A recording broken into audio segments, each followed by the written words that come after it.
Bé, bon dia, buenos días.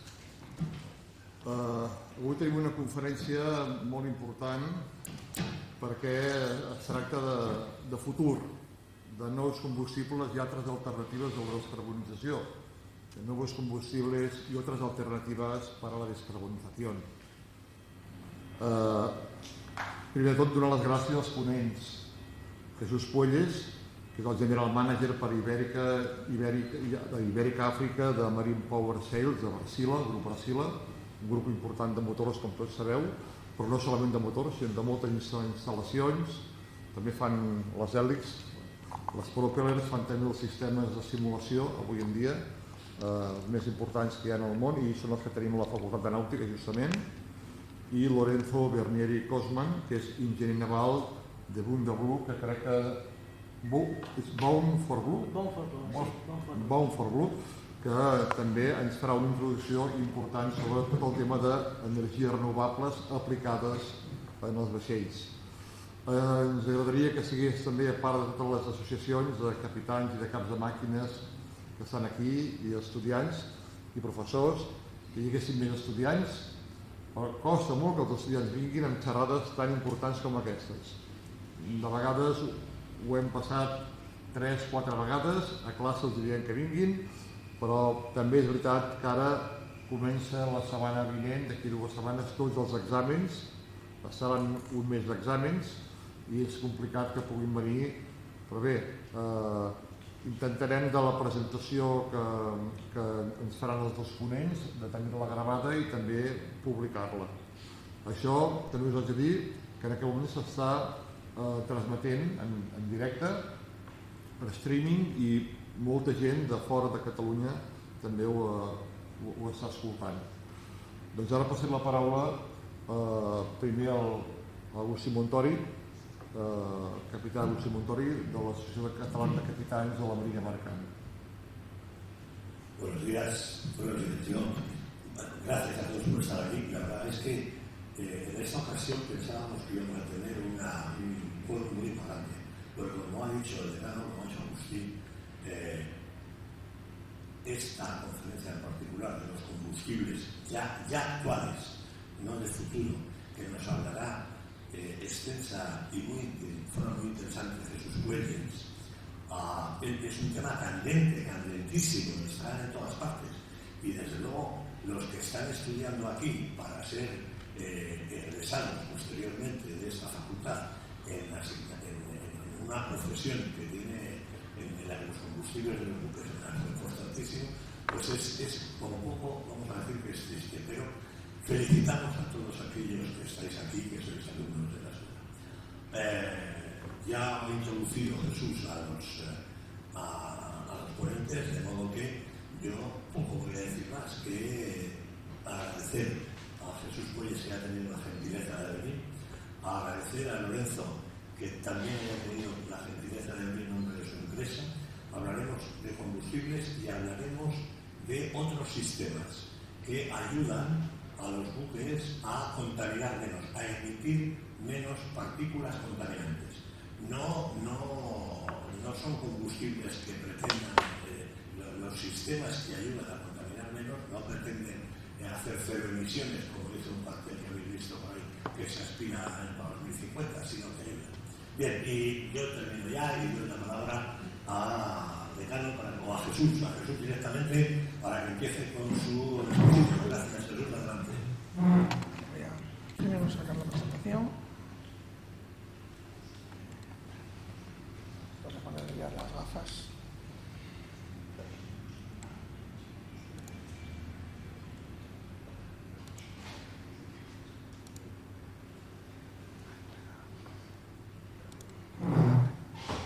Bueno, yo me voy a poner de pie, ¿vale? ¿Se me escucha? Sí. Vale, en primer lugar quiero agradecer la invitación. Para mí es un honor siempre poder hablar delante sobre todo de profesionales con tanta experiencia y de estudiantes, y un placer estar en Barcelona, ¿no? Me gusta disfrutar de la ciudad, me gusta disfrutar de su comida. Tranquilos, no voy a ser un vasco más hablando de comida, que ya veis muchos en la tele, pero sí que quiero empezar con un concepto que une la comida, alimento con el combustible. Así como el único alimento que no engorda es el que se queda en el plato, el único combustible que no contamina es el que se queda en el tanque. O sea, es muy importante el tema de la eficiencia. Por eso la siguiente ponencia creo que también es muy, muy interesante, porque vamos a hablar no solo de combustible, sino de algo más. Bien, empezando por ahí, con que nos quede claro que a las emisiones neutras se llega a través de eficiencia, de tecnología y de una transición donde será necesario mezclar fueles, mezclar combustibles. Si conseguimos que esas ideas se queden claras, para mí vale la pena esta ponencia. Luego tendréis disponible el material para que lo utilicéis y si hay cualquier consulta, pues podéis contactar conmigo. A ver si funciona. Sí. Bueno, voy a empezar. Estos son los puntos que voy a tratar. Un poquito quiénes somos Varsila, tenemos que hablar de nuestro libro. Luego, un poco de la legislación, por qué estamos aquí. Que no vamos a hablar solo de combustibles, vamos a hablar de otros temas. Los combustibles que están ya funcionando, como bien ha dicho Agustín. Los fueles sintéticos, algunas pruebas que estamos haciendo en Bermeo. Y, por supuesto, los casos reales que tenemos ya barcos funcionando con otras soluciones. Bueno, primero, Varsila. Varsila es una empresa con base en Helsinki. Tendremos unos 19.000 trabajadores. Estamos en más de 100 países, en distintas localizaciones, y facturamos como 5.000 millones de euros al año. O sea, son en grandes cifras Varsila. Tenemos una larga experiencia, cumplimos este año 190 años, y tenemos una larga experiencia porque hemos sido atrevidos. Hemos cometido muchos errores, y como hemos cometido muchos errores, hemos aprendido. Y por eso ahora mismo probablemente seamos la empresa más avanzada en temas de descarbonización. Bueno, ¿por qué estamos aquí? Bueno, empezaron las reglamentaciones, empiezan las reglamentaciones de IMO, habréis oído hablar de ellas, palabrotas como KISAI, CII.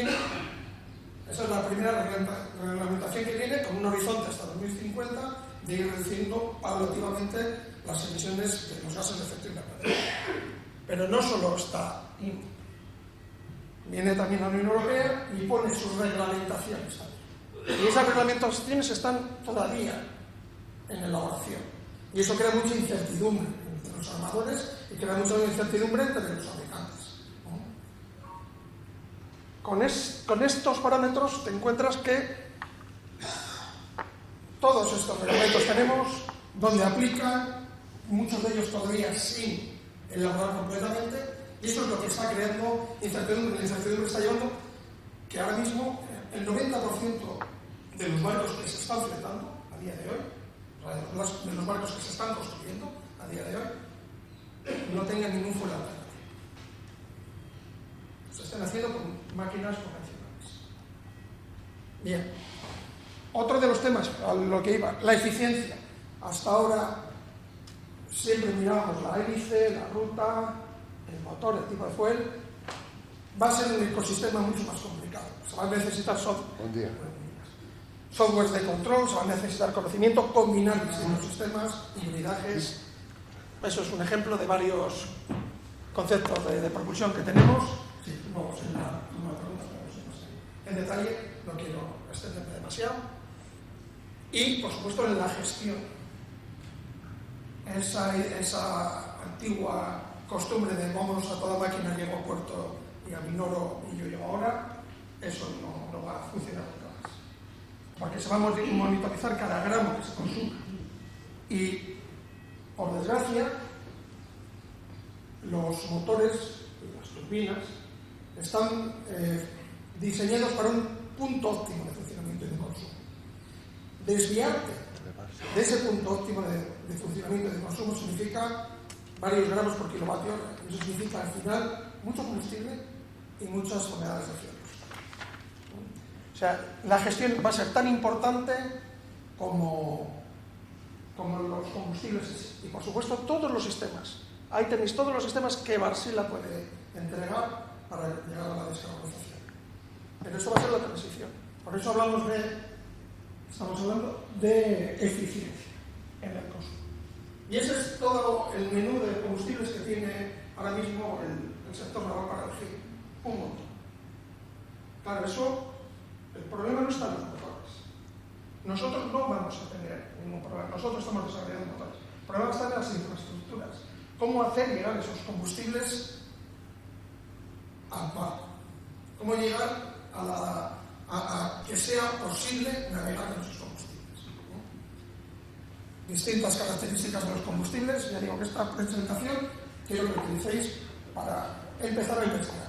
No voy a ir en las partes, en lo que es los pros y los contras de cada uno de los combustibles.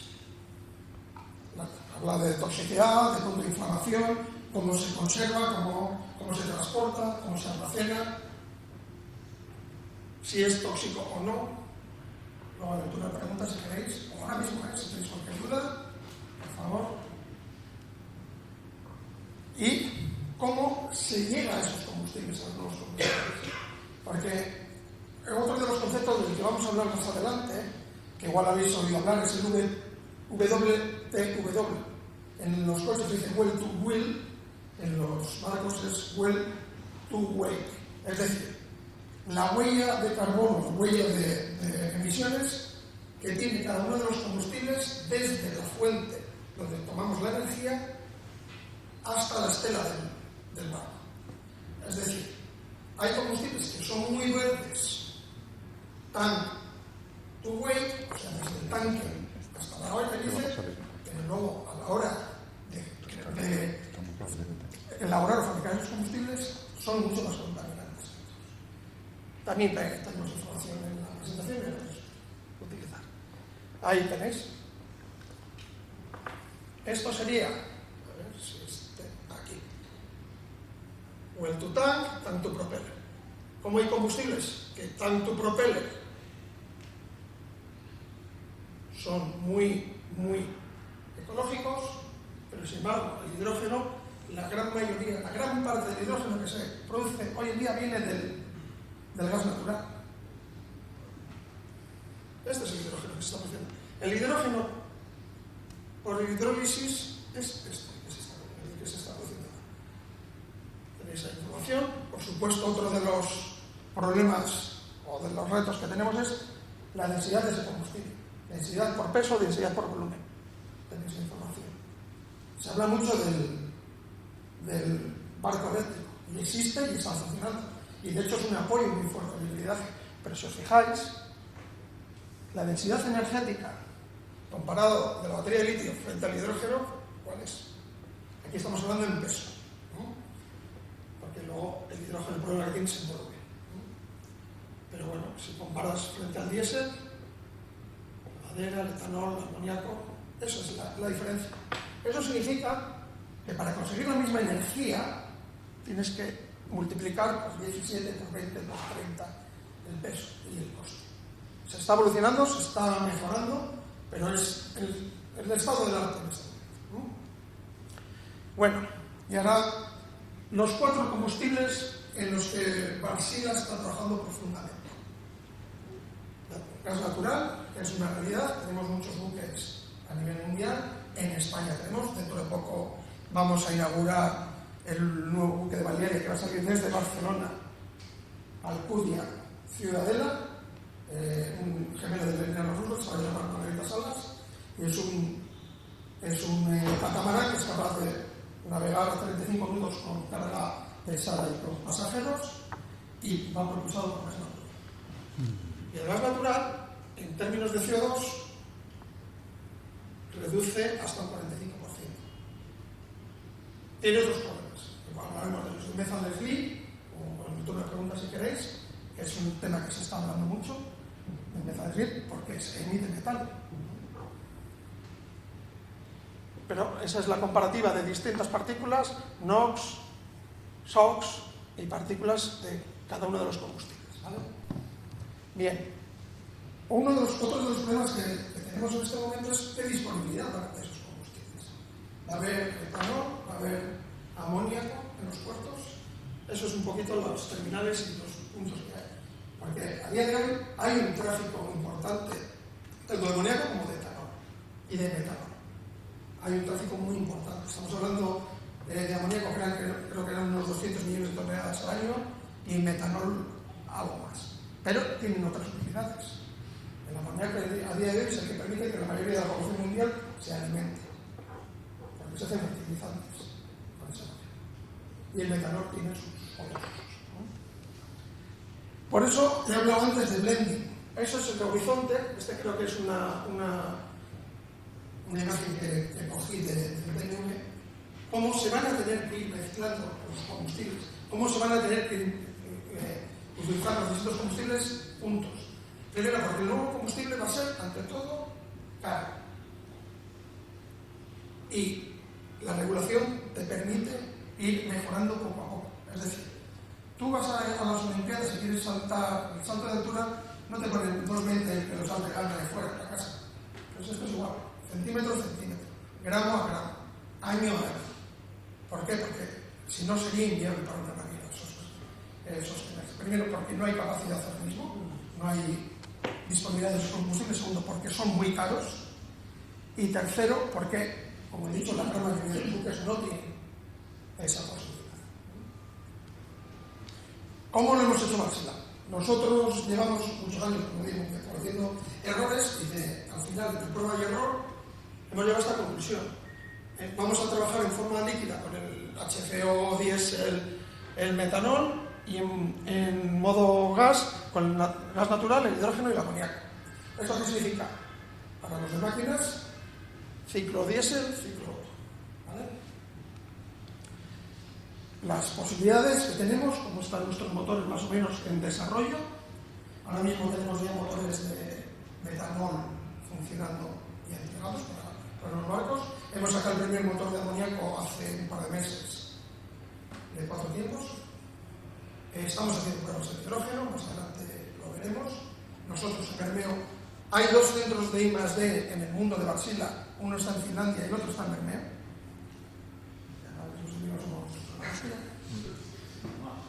Y ahí en el que estamos en Bermeo estamos probando el hidrógeno. Más adelante iremos, cuando habremos quedado. Así que una de las ventajas que creemos que tenemos, aquí tengo que venir un poco a la empresa, es que nosotros los motores que hacemos son motores capaces de quemar distintos combustibles.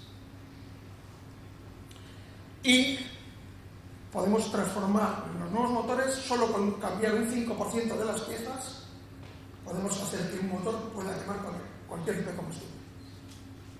Por desgracia, ese 5% no suele ser el más barato. O sea que es importante planificar bien cuando se va a hacer el barco y tener muy claro cómo se hace. ¿Vale? Este es el rango de motores que tenemos, tengo que enseñarlo. Alguno de vosotros igual algún día trabajáis con ellos o no habéis trabajado antes. Y esto es un poquito la ruta que hemos hecho para el metanol, los motores, los que se han entregado ya para nueva construcción y los que se van a hacer para retrofit, para convertir motores que están funcionando a diésel en metanol. Fuimos los primeros que metimos un motor de metanol en un barco de línea, en Stena Germánica, en el 2015. Convertimos un Sulzer Z40 en metanol. Ya, claro, desde los errores que cometimos hemos aprendido. Y esto es un poquito nuestro sistema. Cómo se prepara. Una primera etapa de baja presión, una etapa de alta presión, inyección y, bueno, estilo ese. Esta sería en amoníaco, como digo, hemos sacado ya el 25. Hemos tenido que cambiar nuestra estrategia de desarrollo de motores porque cuando empezamos con esto de los nuevos combustibles, el hidrógeno y el amoníaco estaban prioridad número 1. Y hemos visto que el mercado no absorbía. ¿Por qué? Porque no había capacidad ni de almacenar el hidrógeno, no se ha desarrollado tan rápido. Y el amoníaco tiene, pues eso, tiene sus problemas, ¿no? Que luego hablaremos. Pero esa es un poquito la ruta con el amoníaco. Tenemos ya un motor, ¿vale? Este es el primer motor de 4 tiempos con amoníaco y este es el sistema. Es un poco parecido. El que haya visto nuestros sistemas de gas natural con motores iguales a gas, verá que es muy parecido. De hecho, si recordáis una de las anteriores transparencias, poníamos en el sistema, en el ciclo que hemos elegido, el gas natural y el amoníaco juntos. Hemos aprendido mucho de lo que hemos hecho con el gas para trabajarlo. Y luego el hidrógeno. Diréis, ¿qué hostias es eso? Perdón por la palabrota. Esos son cómo transportamos el hidrógeno a Bermeo para hacer las pruebas. Presurizado, botellas de 200 bares. Para 400 kilogramos de hidrógeno necesitamos 40 toneladas de acero alrededor. Con esto tenemos para un motor trabajar 2 horas al 25%. Es decir, el barco que hemos hablado antes, el Margarita Salas, que va a llevar 4 motores igual que el que estamos probando en nuestro laboratorio, necesitaríamos, si he hecho bien los cálculos, 240 toneladas de acero para que el barco pueda ir a Ciudadela y volver metiendo un 25% volumen de hidrógeno. ¿Cuántos coches, cuántos pasajeros habría que quitar, aparte de la regulación? Por eso Agustín me preguntaba antes, ¿tú no crees en el hidrógeno? Sí creo en el hidrógeno. De hecho, en cuestión de fueles, Marcela es agnóstico. Nosotros nos dicen, este es el reto, quemar. Pero el problema es el almacenamiento. Vale, pues lo podemos almacenar en forma líquida, menos 253 grados. Y el 80% del poder calorífico del hidrógeno sería solo para enfriar esa temperatura. Volvemos a hablar de eficiencia. Creo en el hidrógeno, estamos haciendo pruebas de hidrógeno. Hemos llegado hasta un 25%, estamos cambiando las instalaciones para llegar por encima de ese 25 y llegar hasta 100. Hemos hecho pruebas suficientes y hemos llegado al 100%, rebajando la potencia. Hemos tenido que derretir el motor hasta un 10%. 10% total de la potencia, porque las presiones de combustión superaron los 900 bares. Es un gas muy salvaje, hay que buscar formas de retardar. Y luego, por supuesto, hay que cambiar la estructura de las tuberías, de la seguridad. Hemos tenido que hacer una hora completa de laboratorio para empezar en septiembre-octubre a ir subiendo poco a poco controlando. Esta es otra prueba que hemos hecho en Bermeo y es con fondos de la Unión Europea, es una prueba que hemos hecho conjuntamente con Repsol, que es un combustible equivalente al diésel. Y parece... Hemos conseguido unas pruebas muy interesantes donde se ha mejorado la eficiencia, se han anulado casi todas las partículas, por supuesto, y las carbono, pero estos combustibles sintéticos se van a hacer con captura de carbono y con hidrógeno verde. Y la verdad, la primera planta piloto de producción en serie se va a hacer cerca de Bilbao, en Muskiz. Repsol va a hacer la primera fábrica y si esa va bien, se va a hacer una más grande, creo que es en Puerto Llano. No sería a nivel global. Pero será un combustible caro. Por eso hemos mirado qué posibilidades hay de mezclar dentro de esas pruebas y es compatible con la mayoría de los combustibles, con el diésel, o sea que funciona muy bien. Y luego, pues bueno, tenemos otro tipo de sistemas de reducción de emisiones, que es desde captura de carbono, los escapes para reducción SOX, reducción de NOx. O sea, no solo es el combustible, sino lo que puedas poner después. Ocupan mucho espacio y consumen energía. Y luego, pues vamos a hablar de hibridación. Ayuda mucho las baterías. O sea, el barco eléctrico, puro eléctrico, no está cerca, pero combinando es una solución muy buena. ¿Por qué? Porque te permite llevar tu motor en el punto óptimo. Y estar en el punto óptimo significa que es entre 2 o 3 gramos por kilovatio hora que estás ahorrando. Y 2 gramos por kilovatio hora en un motor de 5.000 kilovatios y que funcione pues 5.000 horas al año es un montón de toneladas de combustible y un montón de toneladas de CO2 que ahorras. Puro puro eléctrico, y bueno, y estos son varios barcos, como os he dicho. Basline, que estuve este invierno navegando con él, entrando en el Golfo de Bosnia. Híbrido, esto es un buque que vamos a entregar, que hemos firmado y estamos trabajando con Incat Tasmania, puro eléctrico, este es puro eléctrico, con waterjets. Y luego, este es un ferry convencional con híbrido con baterías. Y eso es todo.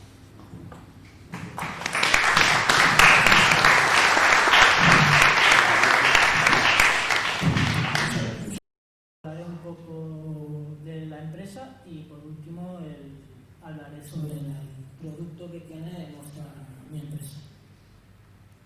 Bueno, yo estudié aquí en el año, estudié el grado y el máster aquí en la facultad, y luego ya a partir del 2018, estando estudiando, pues empecé de prácticas en la empresa y hasta el día de hoy.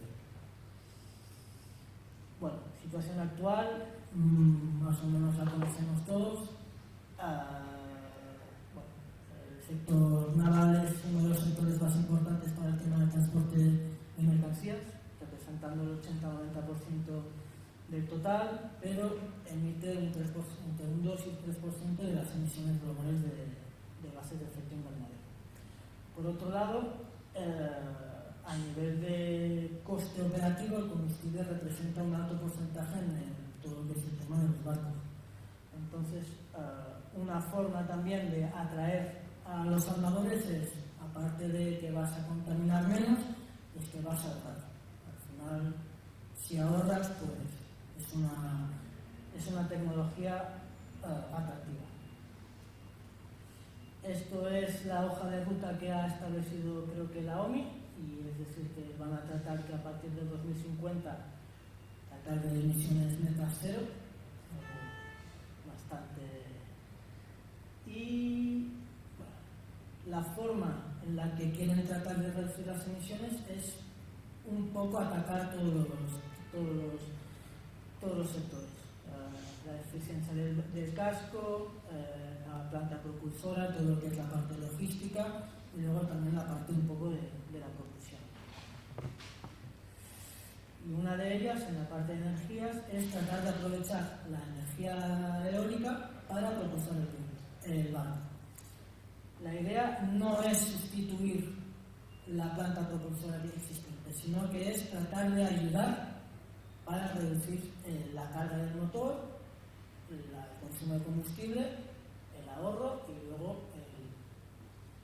la reducción de emisiones.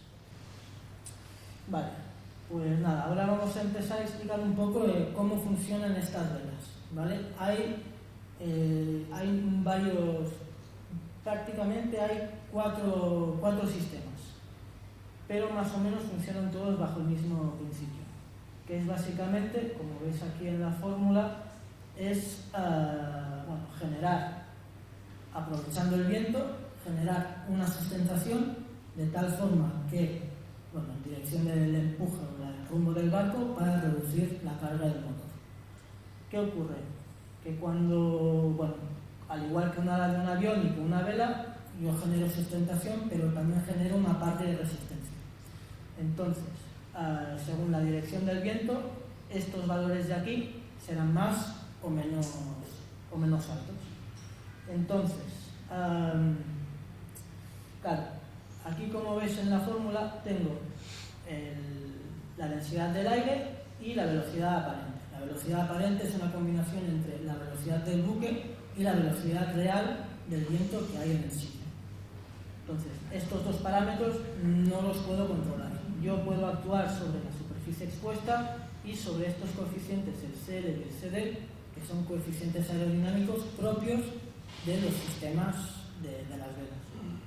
¿Vale? Entonces, la idea es, como veis aquí, yo tengo el viento aparente, que es con el que yo trabajo, posiciono la vela con un cierto ángulo de ataque, el que toque, esto ya viene definido con un sistema de control y dentro de una lógica de climado, y está la idea es que siempre sea lo más automatizado posible.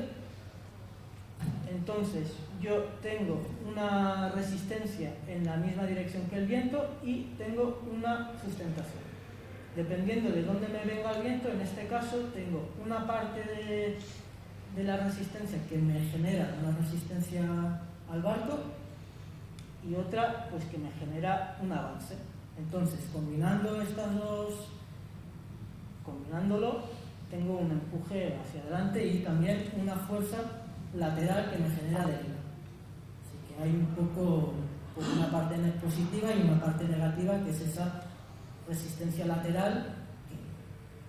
¿Vale? El objetivo que tiene esta tecnología es tratar de obtener un ahorro de entre el 10 y el 30%. En nuestra compañía la idea es tratar de tener una media de un 10%.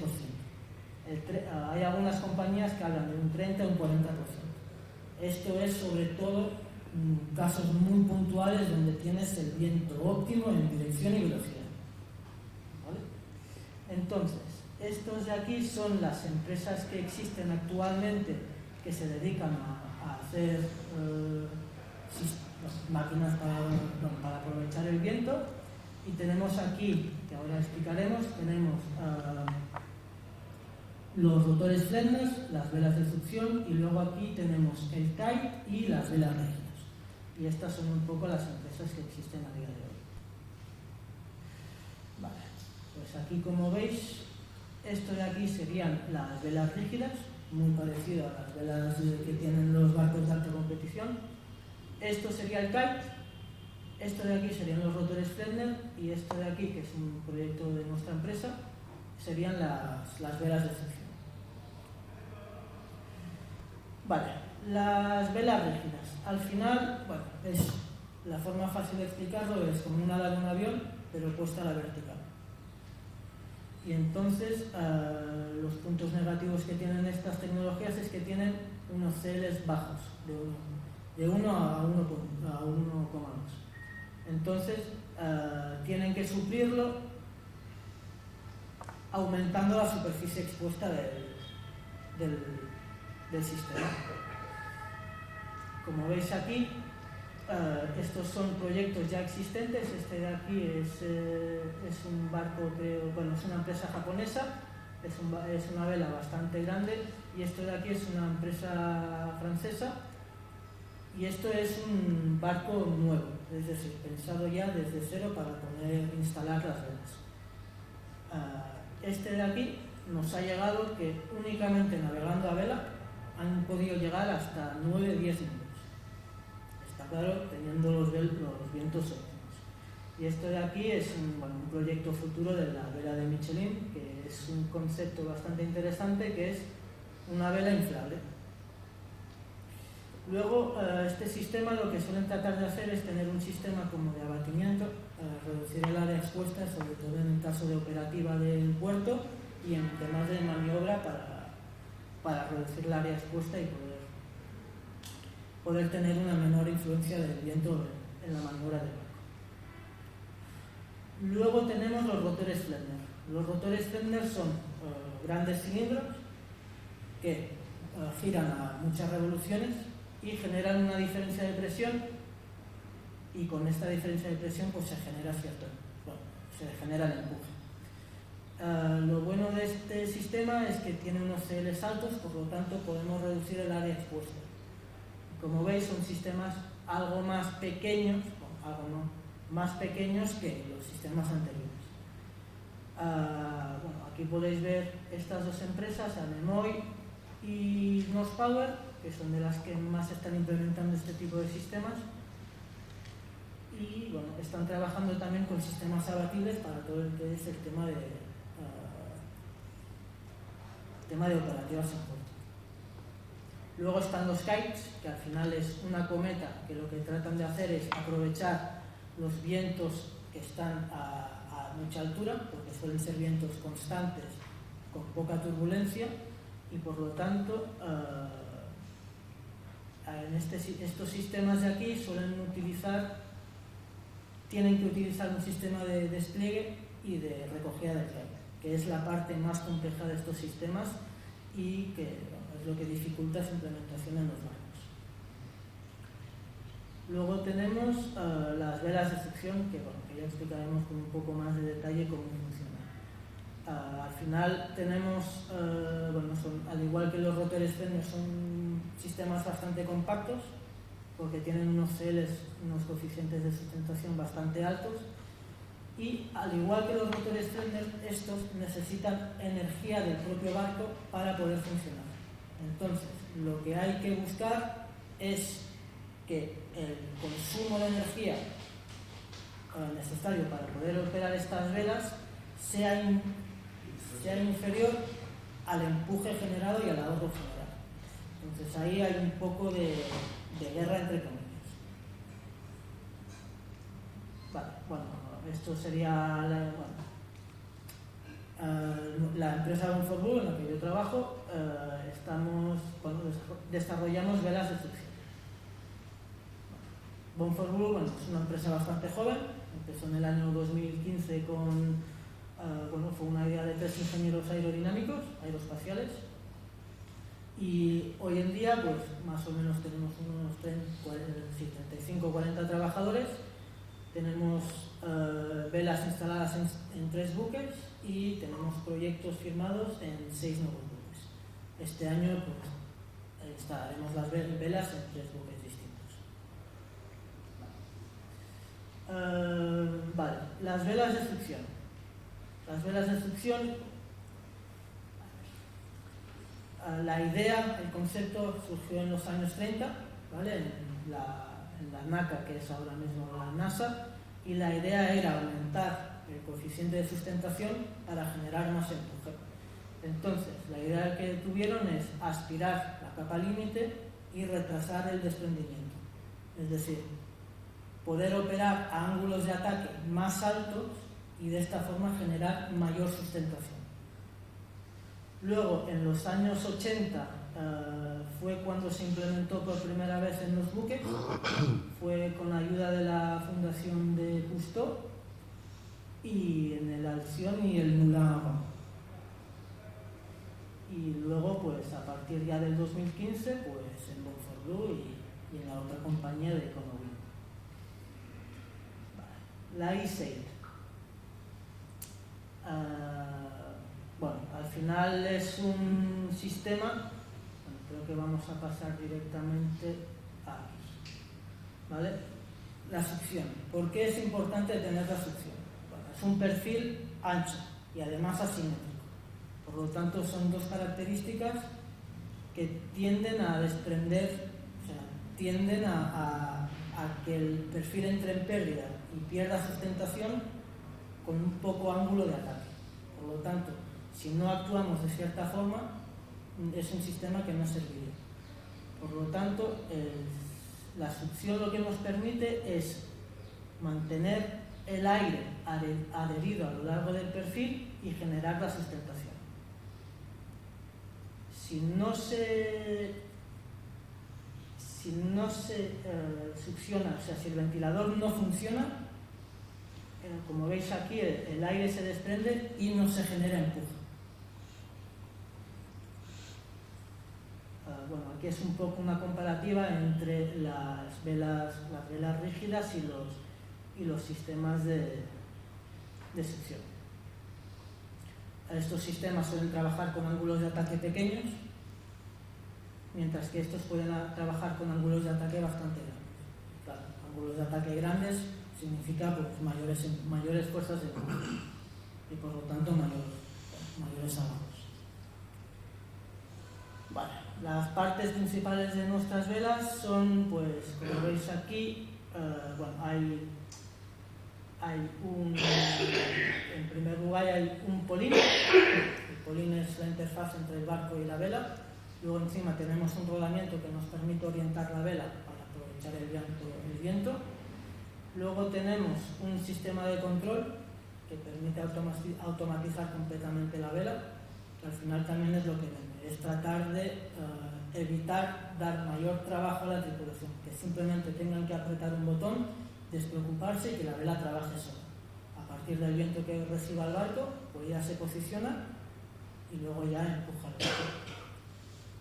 Luego tenemos un flap. El flap lo que permite es tener un perfil asimétrico y también tapar la parte donde la val está formada por unas rejillas en ambos lados. Estas rejillas son las que permiten la entrada de aire cuando se secciona con el ventilador. Entonces ese flap, cuando el viento viene de un lado, tapa uno de los lados y el otro lado es el que trabaja. Es un poco complicado uno de los inconvenientes de este sistema es que a nivel aerodinámico es complejo. Es bastante complejo. Hay mucho detalle que hay que tener en cuenta para tratar de optimizarlo al máximo. Vale. A día de hoy, nuestra empresa está trabajando con 3 modelos de vela y la idea es tratar de poder instalarlos en todo tipo de barcos. El más limitante son los portacontenedores por la forma que tienen, porque no tienen cubierta suficiente como para poder instalar las velas. Esto es una problemática prácticamente en todos los sistemas. Hasta el día de hoy los proyectos que hemos realizado pues son, de momento tenemos velas en 3 buques distintos. Este es un barco, es un carga general con 2 velas de 17 metros que ya está full operativo. Este es un barco donde se instalaron 3 velas de 22 metros hace ya un par de meses. Y a nivel de proyectos para este año tenemos 3 proyectos. Este es uno de ellos, que es un tanquero de Odfjell, que es una empresa noruega. Luego tenemos este, que es un armador japonés. Este es un barco bastante curioso, pues transporta jugo desde Brasil hasta Europa, y en este también es para este año, donde se instalan 4 velas de 26 metros. Luego este también será para este año, a finales de este año, también un tanquero de 180 metros con 3 velas de 22 metros. Luego esto es una nueva construcción, por lo tanto este estará listo para el año 2026, únicamente con una vela. Y estas 2 velas, estos 2 proyectos de aquí son las primeras velas que se hicieron a nivel de prototipo. El primero en un barco pesquero español, donde durante un año hicimos pruebas, pero lamentablemente no obtuvimos resultados óptimos, pero nos permitió saber el porqué, mejorar y a día de hoy pues obtener unos empujes bastante buenos. Y de momento hasta aquí, y luego ya tengo preguntas.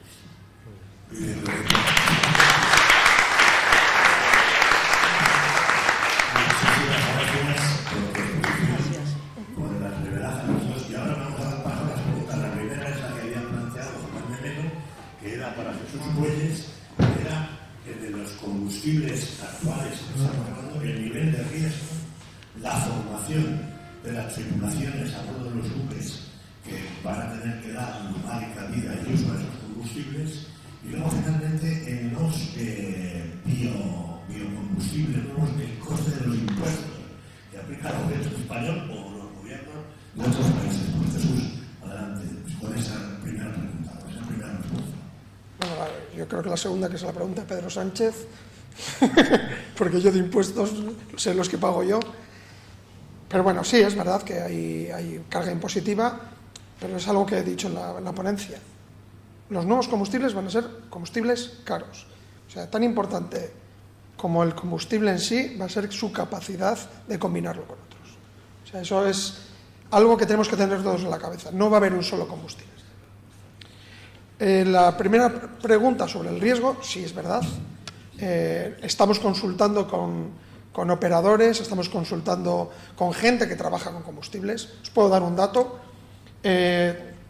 Consultando en su momento con gente que transporta amoníaco como carga en tankers, hablamos de la problemática y nos dijeron tener en cuenta un barco cargando amoníaco. en sus tanques. Tú limpias esos tanques de la mejor forma que puedes. Metes metanol y transportas metanol durante medio año. Vacías el tanque, entras con el detector de amoníaco y tienes 5 ppm todavía de amoníaco, porque el amoníaco penetra muy bien entre las moléculas de ciertos aceros y de ciertos metales. Es decir, hay un riesgo alto. Nosotros, las pruebas que estamos haciendo con nuestros motores, el nivel de equipamiento que tiene un técnico es similar al que tiene alguien que entra en una planta de procesos químicos. Creo que hay jefes de máquinas aquí y el concepto de fuga limpia lo conocéis. O sea, para lubricar el motor te tiene que estar fugando un poco de combustible. Imaginaros el amoníaco. O sea, yo le decía la broma que suelo hacer, yo no pondría nunca amoníaco en un crucero con clientes que sean abogados americanos, que llevaría a la ruina a la compañía. Es así. Y no sé hasta qué punto puertos como Barcelona o ciudades importantes permitirían tener amoníaco almacenado. ¿La tecnología existe? Sí. ¿Va a funcionar? También. ¿Hay amoníaco transportándose? Sí, pero tendrá su segmento. O sea, hay riesgo, hemos analizado ese riesgo, trabajamos conjuntamente con las sociedades de clasificación a la hora de diseñar los motores. O sea, en este camino hacia los nuevos combustibles no podemos ir solos. Cada uno tenemos que aportar nuestra parte. Hay un concepto que a mí me gusta mucho, que no es mío, pero me gusta copiar y quedármelo, que es el de competición. Tendremos que cooperar, tendremos que competir, pero tendremos que ir juntos, fabricantes, armadores, sociedades de clasificación, porque si no, no vamos a ir a ninguna parte. Yo sí corro mucho, mi empresa corre mucho, no voy a vender ni un solo motor. Tenemos que ir todos juntos. Y ya el tema de la formación, Wärtsilä se lo toma muy en serio. Tenemos el Wärtsilä Land and Sea Academy, que es donde damos formación a nuestros técnicos y en los mismos sitios donde damos formación a nuestros técnicos, damos formación a nuestros clientes. O sea, hay una línea de negocio dentro de Wärtsilä que es dar formación. Y no sé si he contestado. Los costes, ¿quieres comentar? Los costes y los impuestos. Los impuestos efectivamente tendrá que ser el señor Pedro Renchen o el señor Macron o quien sea. Sí, a ver, sabemos que va a costar mucho, sobre todo al principio. O sea, van a ser muy caros porque hasta que no industrializas un proceso es caro. Y luego uno de los motivos muchas veces de esos impuestos es hay que buscar de alguna forma que lo bio no acabe generando una crisis alimentaria en paralelo. Por eso hay bios que sí están más tasados, pero hay otros que vienen de residuos que creo que deberían tener otro tratamiento. Pero eso es una opinión personal. Pues gracias. Ahora, más preguntas. Ahí hay una, Jaime Pérez. Sí. Un momento, Jaime, dale el micrófono. Vale, tenemos todos. ¿Funciona, verdad? Sí, perfecto. Sí. Jesús, tenía una pregunta, porque es que surgen, una vez que se debe hablar también sobre el tema. Entonces, en primer lugar, es conocido por todos que los buques que transportan el amoníaco, pues indudablemente sirven para amoníaco y mueren para amoníaco. Son 33 grados bajo cero y normalmente son 6 en la válvula o 4 si vas a América. Entonces, el tema es que, claro, me surge la duda cuando me has dicho, dice, oye, yo no puedo meter ahora etanol. No, sí puedes meter. Sí, pero vamos, yo pensaba que si querías hacer una transformación, entonces el etanol iba en otro tanque, no en un tanque de... No, este era un transporte, simplemente ponía el dato de qué qué facilidad de perdurar la toxicidad del amoníaco en un tanque. O sea, no hablaba que no sea posible, estos lo hacen. Sí. Simplemente que entran y dicen, hostia, cuidado que tienes ahí toxicidad. O sea, simplemente era para poner ese dato, por ejemplo, igual lo he explicado mal, cuando una tripulación quiere hacer un overhaul de un motor, que es algo que se suele hacer habitualmente. Pues imagínate que tú abres el motor, lo destripas, sacas sus partes. ¿Cómo vas a manejar esa parte? Porque quemar es fácil. ¿Cómo vas a tener un overall con seguridad y con los tiempos que se manejan siempre para hacer las reparaciones? Porque todo el mundo quiere tener el barco facturando y no reparando. ¿Cómo vas a hacer esas maniobras si sabemos que mezclado y en un tanque limpio tienes tanto tiempo la toxicidad allí en algo que ha estado quemando amoníaco hace unas horas? Era un poco, iba en esa dirección. Estoy de acuerdo, ya digo, de ahí viene la segunda pregunta, y es el mantenimiento de aquellas instalaciones que utilizan lo que conocemos nosotros diferente al heavy fuel oil y al marine diesel. Ya digo, porque eso indudablemente pues, debe repercutir en cuestión monetaria y sobre todo en el tema de materiales. Estás hablando del amoníaco y efectivamente la microestructura del propio acero no son aceros muy especiales los que se utilizan para esos tanques, pero indudablemente es eso. Penetran lo mismo que, oye, parece, no sé, pues en un tanque, en un VLCC, digamos que transporta crudo, pues oye, ese crudo permanece, te lo puedes que como quieras. Por lo tanto, lo que aquí alguna vez se ha dicho de transportar agua, no dejarlo estar aparte. Sí. Esa era la segunda pregunta derivada de la primera. Gracias. Sí, el tema del mantenimiento para mí es el crucial, porque diseñar un barco y fletar un barco tiene su complicación, tiene su coste, pero ese barco está hecho para trabajar 20 años en óptimas condiciones. Y durante esos 20 años hay un coste de operativa. Nosotros lo que hemos visto hasta ahora, que hemos probado, por ejemplo, el gas natural, el mantenimiento se alarga, el tiempo entre mantenimiento se alarga, es bastante más limpio. Tú abres un motor que ha estado quemando gas natural y es limpio. Tienes algunas problemáticas porque es un combustible seco en la zona de escapes, en las válvulas de escape hemos encontrado algún problemilla que otro. Con el metanol acabamos de empezar, ya veremos. No esperamos unos tiempos de mantenimiento superiores a los que hay en el diésel. En amoníaco acabamos de sacar el primer motor, hemos hecho pruebas y lo que hemos visto es la dificultad a la hora de hacer el mantenimiento. Tú tienes que ir con escafandra, con detectores, con limpieza bastante fuerte. Las piezas que sacas, ¿dónde las pones? ¿Cómo las transportas? ¿Cómo las empaquetas? ¿Dónde las vas a tirar o las vas a devolver? O sea, ahí esa parte todavía no la tenemos clara porque no tenemos la experiencia. Jesús, un anexo.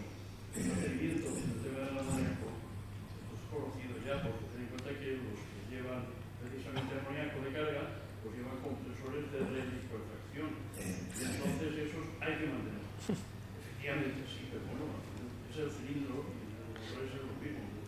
Ya, pero la cantidad de piezas de una a otra es bastante. No es lo mismo un compresor que un motor de ciertas dimensiones. Había unas preguntas por allí. Adelante.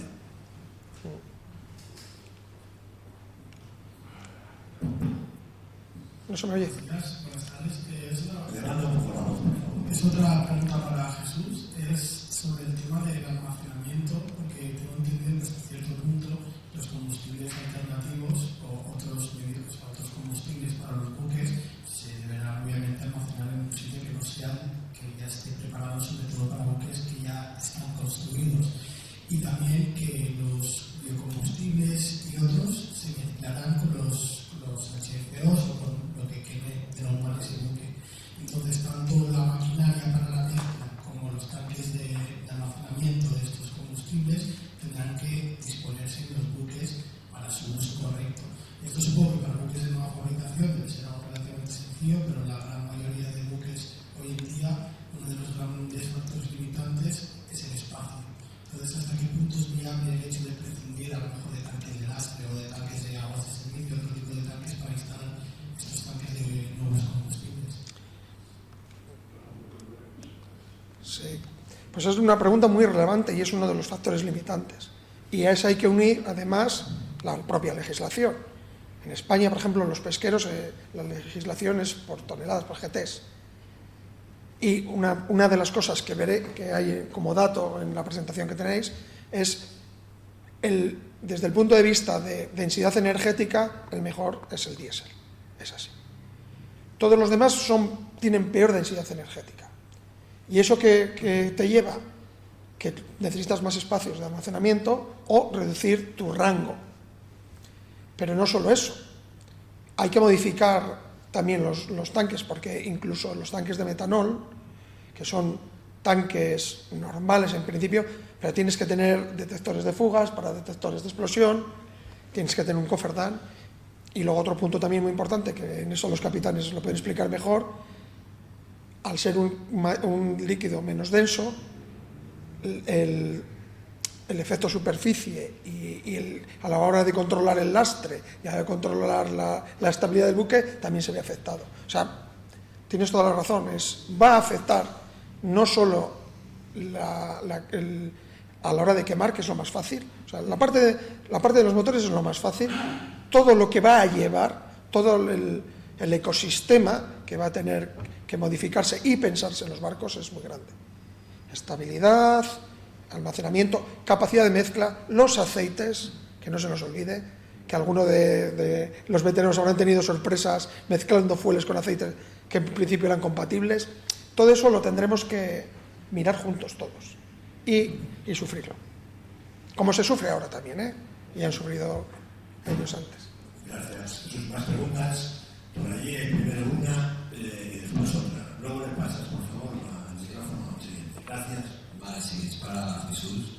Y es que me gustaría que me diese su opinión sobre los scrubbers que hoy en día desarrolla, por ejemplo, su empresa y alberga muchos barcos, porque tengo entendido de que es cierto que reducen las emisiones a la atmósfera, pero que gran parte de esas emisiones que reducen las echan al mar, digamos, y que además reducen la eficiencia del motor de combustión y que por lo tanto ese motor consumiría más combustible que si ese barco no llevara scrubbers, por lo que me pediría que me diese su opinión personal o quizás intentar rebatir en este argumento.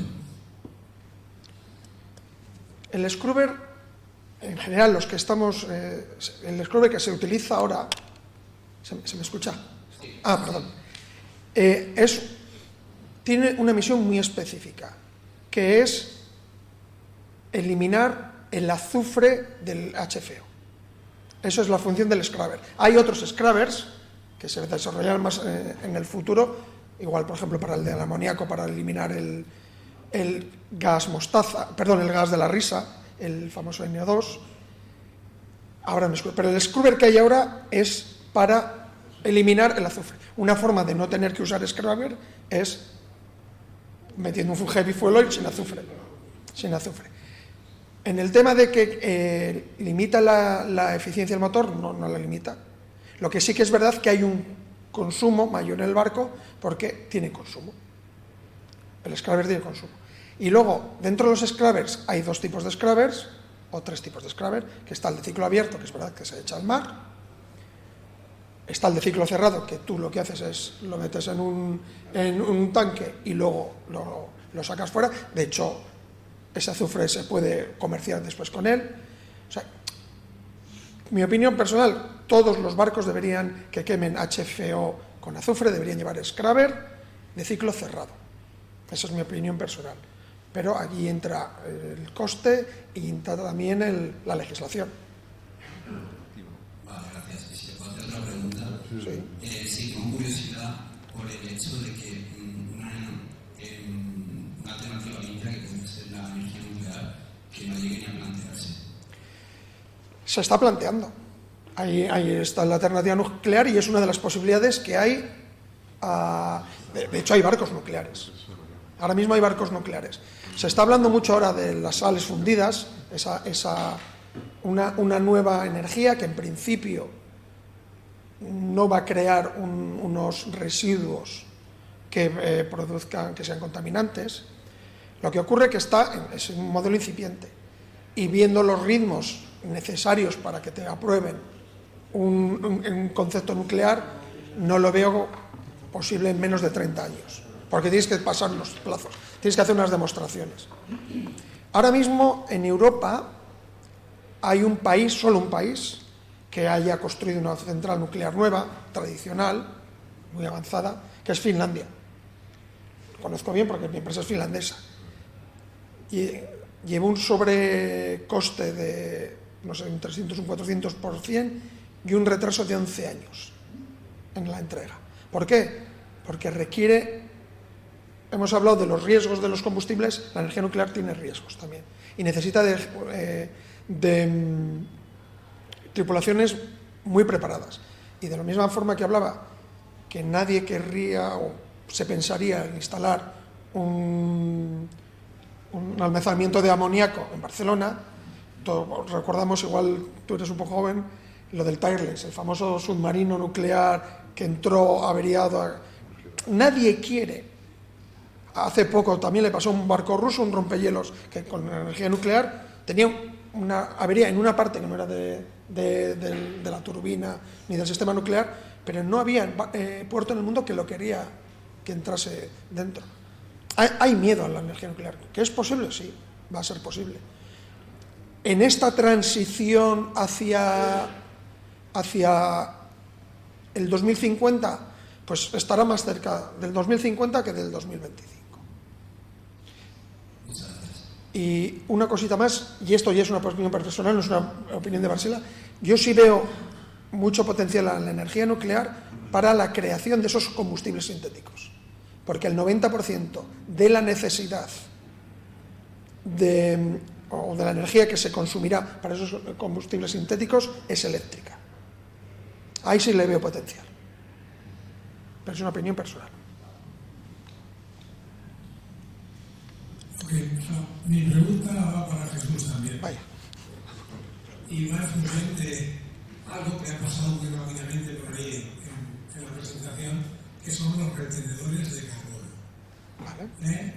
Pasa muy rápidamente. Yo sé que Varsila y MAN y algún otro fabricante pues están metidos, bastante metidos en el desarrollo de esta investigación, y que hoy tanto Varsila como MAN ya han llegado a niveles del 30 o 35% de retención de carbono. Digo yo, me pregunto, ¿esta investigación sigue adelante y tiene algún objetivo a medio plazo? Porque si llegamos a reducir el carbono a los niveles que tenemos hoy, por ejemplo, los motores de camión, pues con el Euro 7 hemos eliminado no solamente el carbono, hemos eliminado también los anhídridos sulfurosos, nitrosos, etcétera, con lo cual tendríamos pues un combustible ya prácticamente, aunque sea el fósil, pero sin contaminación alguna. La pregunta es, ¿cómo lo tiene Varsila? Sobre todo Varsila. El año que viene sacamos el primer piloto. Estamos trabajando con una empresa, no es de Varsila solo. Ay, perdón. ¿Se me escucha ahora? Disculpe. En el 2025 vamos a sacar el primer piloto. De hecho, en una conferencia que tenemos en Madrid, creo que es una de las conferencias que hay sobre el LNG, viene la ponente, que es una compañera mía que conozco hace muchos años, que es la que está desarrollando para aplicación naval, y va a hablar un poquito del sistema. Ahora mismo estamos trabajando de dos sistemas de captura de carbono. Una es antes del escape y otra es después de... una antes de la combustión y otra después. En la de antes de la combustión lo que hacemos es, cogemos el gas natural, de ese gas natural capturamos una parte del carbono, se convierte en hidrógeno y mezclamos hidrógeno y gas natural. El problema es la eficiencia y el costo. Y el otro lado es esta parte de la captura después del escape, que partimos de conocimientos de la industria, sobre todo de la industria cementera y creo que es metalúrgica, que se emite, y hay sistemas de captura en la chimenea. Eso lo queremos trasladar al barco. El problema que son sistemas muy grandes, muy aparatosos y con consumo también. O sea, se incrementa el coste también. Y hay que buscar el balance. No todos los barcos podrán tener esos sistemas por espacio, pero es un sistema que va a ser esencial para cumplir los objetivos. Y el primer piloto lo sacamos el 25. Bien, entonces, si seguimos sobre el 30-35% de captura máximo en este momento, ¿no?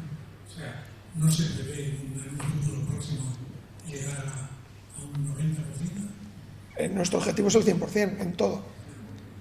Si hay una empresa que ha demostrado que apuesta por las nuevas tecnologías y no tenemos miedo a probar y a fallar, somos nosotros. Gracias. Yo, mientras se pasan, Jesús, me quería hacer una pregunta. Bueno, una pregunta no. Quisiera que aclararas un poco más, a beneficio del auditorio, el concepto well to wake, vale. well to tank. Muy Porque bien. eso es, claro, si el combustible hay que calcular, bueno, todo el tiempo para a nivel de reducción de emisiones, y como en el 2050 tiene que ser cero, pues a ver qué pasa con eso. Acláranos esto, el well to tank, well to wake. Vale. Muy bien. A ver, nosotros, que es un poco, eso viene un poquito también por la propia reglamentación. IMO, la primera reglamentación, lo que te mide y lo que le mide a los navieros es el tank to wake, es decir, lo que el barco en sí contamina. Eso es la reglamentación IMO. ¿Qué ocurre? Que combustibles que pueden parecer muy ecológicos desde el punto de vista de su consumo como combustible, resulta que para fabricarlos no son nada ecológicos. Aquí está el ejemplo del hidrógeno convencional. Ahora mismo el mayor productor de gases de efecto invernadero es la producción de hidrógeno, que es uno de los mayores productores de gases de efecto invernadero es la producción propia de hidrógeno. ¿Por qué? Porque se extrae del gas natural y tiene un proceso. Y ahí están los datos. No es un dato que además no es de Barcil, es un dato del DNV. O sea, el concepto well to wake, y en el mundo del automóvil es well to wheel, de la fuente a la rueda, de la fuente a la estela, es cómo es de contaminante todo el ciclo de vida. Y hay unas tablas y hay unos cálculos que están ahí tenéis los ejemplos y los diferentes cálculos y o sea, la misma construcción de una batería. Una batería contamina también. Tienes grandes maquinarias, minería, transporte, el residuo. En el barco no contamina nada, pero para la producción contamina. Y luego, ¿cómo sea esa energía? O de dónde sea la fuente de energía eléctrica, no es lo mismo una turbina de carbón que un molino de viento. O sea, por eso se empieza a mirar el concepto completo desde la fuente hasta la estela. Es decir, las nuevas reglamentaciones, tanto de IMO como de la Unión Europea, van en esa dirección. No sé si me explico bien. Yo creo que sí. Es un tema muy interesante porque, claro, no solo se ahorra desde el tanque del buque hasta la hélice, sino que para producir combustible es ecológico. Pásale a Jesús. Yo quería hacer una pregunta para Lorenzo. Visto, a ver, me preocupa si habéis hecho pruebas en algún tanque del Pardo o de eso, sobre la sustentación de la vela, el sistema de sustentación abajo en caso de tormenta, ¿vale? Porque me llama la atención, con esa envergadura, moviéndose eso, como se mueve y los barcos de los barcos, cómo tiene que estar sustentado de una manera bastante especial, porque si no, eso no habrá problemas. Sí, a ver, a nivel de... Vale. A nivel de ensayos en el Pardo, en piscinas, no hemos hecho. Se han hecho ensayos en túnel de viento para ver un poco cómo funciona el sistema, para ver si produce lo que tiene que producir, pero a nivel de cómo se comporta la vela ante tormentas y tal, pues nos regimos básicamente con la normativa. Seguimos la normativa bien de DNV o del Bureau Veritas, que son las dos que más detalles tienen para el diseño de esos sistemas y también para digamos, todo lo que es el aguante y el soporte de la vela en la cubierta del casco. Porque, bueno, yo también he estado navegando con esos sistemas y hablando con los capitanes, pues tienen no cierta reticencia, pero un poco de... Bueno, que se fían un poco a la hora de coger pues, un rumbo donde hay mala mar, porque no se acaban de fiar del todo. Porque es un tema de sensaciones. Yo veo que hay mala mar, un sistema tan arriba, no sé cómo se me va a comportar el barco, se me va a comportar peor de lo que como estaba antes. Entonces, pues básicamente nos regimos por la normativa.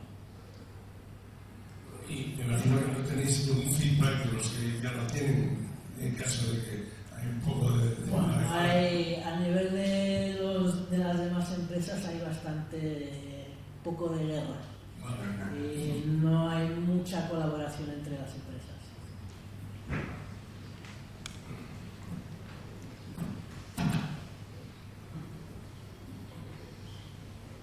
Buenos días. Yo dos preguntas, una para Lorenzo y otra para Jesús. No sé si se puede decir, pero Lorenzo, ¿qué coste tiene la instalación para el armador de una vela como las que diseñasteis? Ahora mismo es prácticamente todo el coste es parte de la empresa de One4Blue. Como estamos iniciando y como es algo bastante nuevo, pocos armadores quieren tomar el riesgo de instalar un sistema. Por lo tanto, la parte atractiva es, vale, yo te voy a financiar el 100% o prácticamente todo para yo poder probar y luego poder enseñar que el sistema funciona correctamente. De momento estamos en esta etapa y creo que la gran mayoría de las empresas también están. Así que de momento son ayudas, subvenciones y también aporte privado. Yo supongo que entonces resultará bastante atractivo para el armador si el coste para él es cero, o prácticamente cero. Sí. ¿Y os habéis planteado la posibilidad de en esa superficie instalar fibras fotovoltaicas? Pues de momento no se ha planteado nada. Luego, bueno, es un Si tema... lo hacéis, acordaros de que la idea ha sido Sí, lo tendré en cuenta. Jesús, ¿hay margen de mejora en la eficiencia y el rendimiento de los motores actuales? Pues sí, además me gusta mucho que me hagas esa pregunta porque, y no es baladí, es en lo que estamos trabajando. Ahora mismo hemos aumentado la eficiencia en casi todos nuestros motores a nivel general y en los nuevos diseños, te voy a poner un ejemplo, el Wärtsilä 31, que es un motor que sacamos relativamente no hace mucho, fue el primer motor de 4 tiempos con una eficiencia energética superior al 50%. Y en el motor 46TS, que es el nuevo diseño, hemos llegado a probar en Bermeo, en nuestras instalaciones, ahora vamos a montar uno nuevo, y hemos llegado al 51 y el 52%. O sea, es uno de los puntos en los que más trabajamos en Wärtsilä, desde el punto de vista motor, pero el motor no es un ente que esté solo. O sea, hay que trabajarlo conjuntamente con la hélice, con el alternador, con el sistema eléctrico, lo que hemos hablado, un conjunto. Pero bueno, de hecho, bueno, somos así de chulos en Wärtsilä, lo homologamos en el libro de los récords y es el motor con el título del libro de los récords de más eficiente del mundo, de 4 tiempos. Y seguimos trabajando. Ahora, el último concepto, aparte de mejorar la inyección, a más presiones, etcétera, etcétera, estamos usando los nuevos conceptos de motores turbo de doble etapa y geometrías específicas. Muchas gracias. Aprovecho yo con una pregunta para Lorenzo. El tema de los rotores, quería preguntar si son silenciosos o ruidosos. Bueno, las velas de fricción, lo bueno es, bueno, hacen ruido cuando están funcionando a máximas revoluciones, bastante. Dormir, se puede dormir. Si es lo que preocupa, se puede dormir sin problema. Y en cuanto a las velas, las que van dentro también no esa vela rígida que se despliega, sino la vela que va en el cilindro. Claro, si un barco las lleva colocadas a popa, las velas convencionales hacen aprobar el barco siempre. ¿Cómo se soluciona esto? Pues bueno, depende. O sea, si tienes una hélice de prueba bien, pero por ejemplo el barco pesquero, bueno, teníamos mucha superficie expuesta en la parte de popa y molestaba mucho a la hora de pescar, porque para poder subir el pescado tenía que parar el barco y claro, si teníamos el viento del lado de estribor, pues la proa tendía a ir y claro, el aparejo se liaba. Luego normalmente, pues de momento en los otros dos barcos mercantes que hemos puesto las velas tienen hélices de proa, por lo tanto la maniobra... Pero la hélice de proa solo es para la maniobra. Claro, pero entiendo, la pregunta era... bueno. No, bueno, yo era al colocar los dos rotores o las dos velas rígidas a popa de toda la toldilla prácticamente, esto lo que puede originar, claro, como son energías alternativas, porque primero sí lleva con motor, con su motor, y luego va a ayudar con la vela. Pero si fuera solamente con la vela a popa, lo que tendría el barco siempre sería aprobarse al viento. Sí. Sería la teoría de la vela. Si lleva motor, pues ya lo que el motor con eso corriges. No era la posición, porque yo las veo claras repartidas, babor, estribor por ahí popa o en el centro, pero los dos a popa no me imagino cómo funciona. Sí, bueno, tenemos un barco, sí, pero bueno, claro, luego a nivel de retrofits, pues tenemos que también que adaptarnos un poco a la parte existente, pero entiendo que, o sea, son sistemas que nunca, o sea, siempre estará el barco apoyado por el motor. Las velas, depende del sistema, pero prácticamente nunca vamos a sustituir el motor para propulsar el barco. La vela siempre va a ser una ayuda para reducir la carga y reducir luego el combustible y las emisiones. ¿Y la vela es una sola pieza, la que va dentro del cilindro? Sí, al final nuestro modelo, como tenemos alguna gente que viene del mundo de los aerogeneradores, es básicamente un cilindro.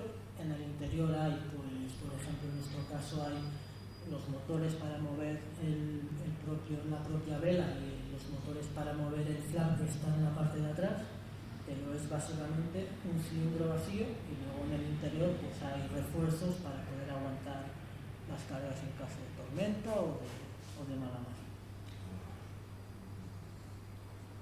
Es un tema que desconocemos bastante y también el tema de la formación. Antes se ha dicho con los motores de nueva generación, pero si ahí solo se basa en apretar un botón tal, no sé qué formación tenemos que dar aquí. Una es para los marinos, otra para los ingenieros navales, que es distinta, eso sí que tienen que proyectar todo, pero para los usuarios... Bueno, la idea es tratar de siempre automatizarlo al máximo posible, uno para evitar tripulación adicional que se tenga que ocupar de la vela, lo que supondría un coste adicional para la empresa, y luego tratar de, con el sistema automático, de simplificar el proceso. Por eso, cuando digo un botón, pues hay varios botones, luego también hay un sistema para el tema del mantenimiento, pero la idea es que la tripulación apriete un botón, la vela funcione y que ellos se olviden. Y que de vez en cuando le echen un ojo para el tema de mantenimiento o poco más. Pero es lo que piden también los armadores. ¿Más preguntas? Ya no hay más preguntas. Yo voy a hacer solamente un comentario que me ha causado sorpresa. Comentaba Agustín lo de la formación aquí y comentaba aquí en el petit comité con Lorenzo al saber que los armadores no se están gastando dinero en estos proyectos ahora, que lo que están haciendo es ser financiados por las empresas fabricantes de estos sistemas nuevos y obteniendo financiación pública, generalmente deberá de ser de la Comunidad Económica Europea, para tratar de reducir la contaminación, etcétera, etcétera, porque al 2050 tenemos que llegar a ello. Para estos sistemas lo que van a llegar es que, ayudando a que haya menos combustible consumido en el viaje, haya menos nivel de contaminación. Hasta un 30% que presumen algunos de que se ahorra combustible. ¿Hay ya cuantificado o todavía es algo que va a ocurrir en el futuro? Cuantificar cuál es el grado de ahorro de emisiones de partículas de efecto invernadero a la atmósfera por el uso de estos sistemas de viento.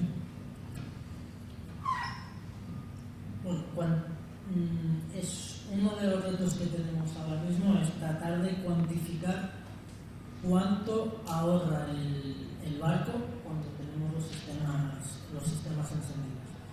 Porque aquí, bueno, más o menos hay como dos estrategias. Una es, yo pongo la vela, el barco va a cierta velocidad, cuando pongo la vela tengo un incremento de velocidad, pero el motor me sigue funcionando a las mismas revoluciones y por lo tanto más o menos a la misma carga. La estrategia para realmente ver un consumo es, yo pongo las velas, tengo un aumento de velocidad, reduzco la carga del motor para tratar de volver a la velocidad inicial. Ahí sí que puedo ver consumos. Claro, aquí esta segunda estrategia pues requiere de que la tripulación actúe en el sistema. Entonces, aquí les tendríamos que dar nosotros ciertas directivas de que, vale, con estas condiciones tú tendrías que reducir la carga un tanto por ciento. A futuro lo ideal sería tratar de combinar lo que genera, el empuje que genera la vela con la planta propulsora y que automáticamente pues te reduzca la carga según el empuje generado. Pero esto ya es a futuro y no sé si será factible. Bueno, si puedo añadir un poquito, nosotros que tenemos otros sistemas de reducción, era uno de los puntos que cuando hablaba de la gestión. Hay un dispositivo que generalmente se va a llamar EMS, que es el Energy Management System, que es el que decidirá qué órdenes se le manda a cada dispositivo para tener como objetivo, como target, la energía, en vez de la velocidad como era en el pasado o en vez de la potencia.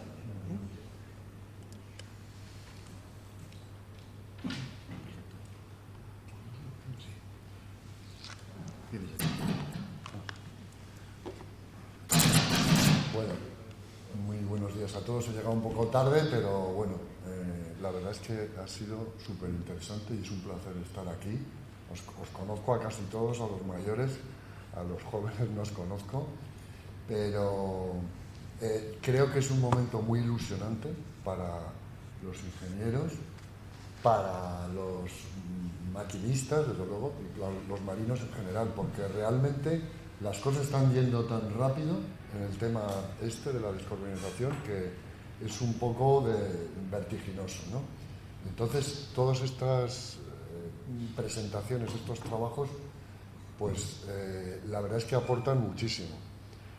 El agnosticismo de Bárcila me encanta porque es lo que tira del carro, porque las administraciones realmente no saben, o sea, sí saben lo del horizonte, ¿no?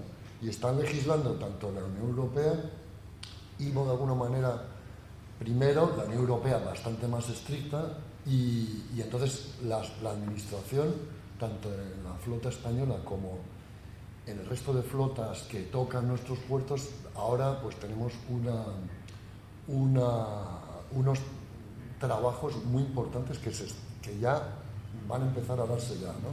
De hecho, en la Dirección General se está creando un nuevo departamento que se tiene que ocupar de la gestión de todas las ETS, ¿no? Que es lo que las navieras ya tienen que pagar ya por milla navegada, ¿no? Lo cual es, independientemente de sus resultados de explotación, resulta que tienen que pagar unos, no impuestos, pero unas cargas. Y claro, las navieras están muy preocupadas, moviéndose mucho, y gracias a estos señores, y supongo que otros, son los que están dando un abanico de soluciones que yo creo que todavía no está todavía, excepto alguna naviera que se ha definido un poco más, pero yo no sé si es a nivel un poco propagandístico, ¿no? Lo del metanol parece que va, bueno, ya nos lo contará, pero lo que quiero decir es que realmente el momento es ilusionante, complicado a la vez, pero para todos los profesionales, desde luego, es un momento importante. Y la administración en este sentido, pues, como siempre va a remolque, porque es lo que hace la administración, pero que está yendo y tiene que verificar los planes de seguimiento de las navieras, etc. Yo, de hecho, hablo con poca precisión, como se ve, porque es que no estoy tan enterado como para saber lo que tenemos que hacer, pero sé que lo tenemos que hacer. Y, de hecho, ahora a final de mes viene la persona que está llevando en nuestra dirección general todo esto y también lo va a explicar a la comunidad portuaria, a los consignatarios, etcétera. Porque aquí ya hay dinero y hay cargas y el producir CO2 hay un mercado de derechos, etcétera, etcétera, y por eso están las empresas y las navieras pues buscando la alternativa mejor, ¿no? O sea que, bueno, enhorabuena por esta jornada y a los dos ponentes, y que en nombre de mi dirección general, pues que adelante. Muchas gracias.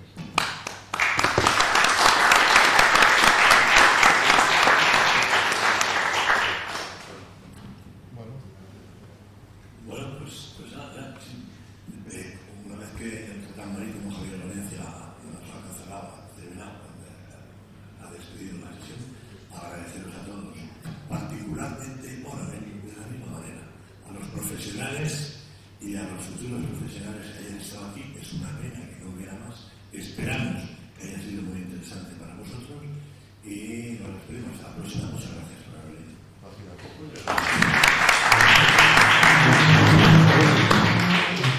Muy bien. Gracias.